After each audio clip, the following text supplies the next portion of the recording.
So you've updated to iOS 7 and you may be asking yourself, is that it? Apart from the aesthetic changes, Apple has changed quite a bit on the internal side of iOS 7, and in this video I'm going to bring to light 20 lesser known features of iOS 7. Close up to 3 apps at once using a 3-finger swipe up. Don't like the parallax feature of iOS 7 making you dizzy, nauseous? Go into Settings, General, Accessibility, in here, Reduce Motion, and turn that off. If you're on a limited data network, you can easily go into Settings, Cellular, scroll down, and in here you'll find all the applications that are using your data and how much, and easily disable LTE or 3G use. By going into General, Accessibility, and scrolling all the way down and enabling switch control to on, you can actually control your iPhone, and I actually set mine to a head turn left, will take me to the home screen.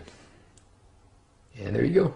It works without even touching the home button. Also in accessibility, you can enable bold text, which requires a restart of your iPhone, but makes all the text much bolder and easier to read in iOS 7. As can be seen here, you can notice that the text is a lot bolder on the one where I enabled it. Easily change your text size on iOS by going into General, Text Size, and sliding this slider right here. Now take note, it won't work in all applications, only the ones on the Apple device and the applications that actually support this. Now this one is controversial. However, if you go into Privacy, go into Location Services, System Services, Frequent Locations, your iPhone actually tracks the locations you frequent, and you can easily remove it or enable it using this feature. In Settings Messages, you can now actually block calls using the blocked, and this works both for text messages and calls. In Messages, you're now able to see timestamps, so if you slide to the left from the right, you'll get the little time right there, which is a very useful little addition. Siri can now be used to toggle system settings.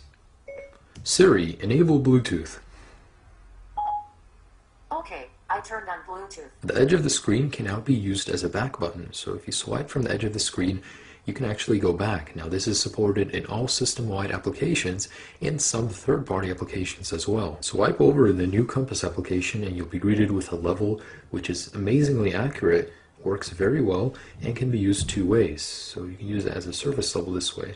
If you tap the screen, it sets as a new constant, and same applies for this one. In the camera application, there's now a shutter mode button, which is the volume button, and if you hold it, you can take up to 3 photos per second on any iPhone, and the 5S is 10 photos per second. So let me just demo that. While recording video, you can now zoom in and out. Great, however, Apple should have added this a while ago. If you've got a cluttered mailbox, you can actually edit and mark all to be read in your mailbox. Although very small, you can actually put Newsstand into a folder, whereas before you couldn't do it in iOS 6. You can actually make changes to pronunciations in Siri. Siri, call Daniel. Which Daniel? That's not how you pronounce that. Which one? Daniel C. Okay, how do you pronounce the name? Daniel. Okay, thank you. Which pronunciation should I use?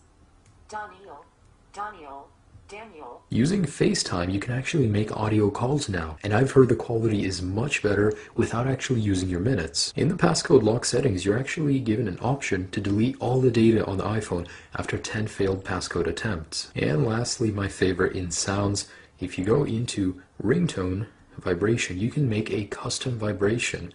So just holding, holding, hold, and you can actually replay it. So depending on which contact you want, you can actually get them to get a custom vibration ringtone, so you'll automatically know without hearing a sound how it feels in your pocket when someone is calling. And that's 20 hidden features in iOS 7. I do hope some of these that I brought to light you do use in your day-to-day use. I do appreciate you watching this video. Have a great day. Peace.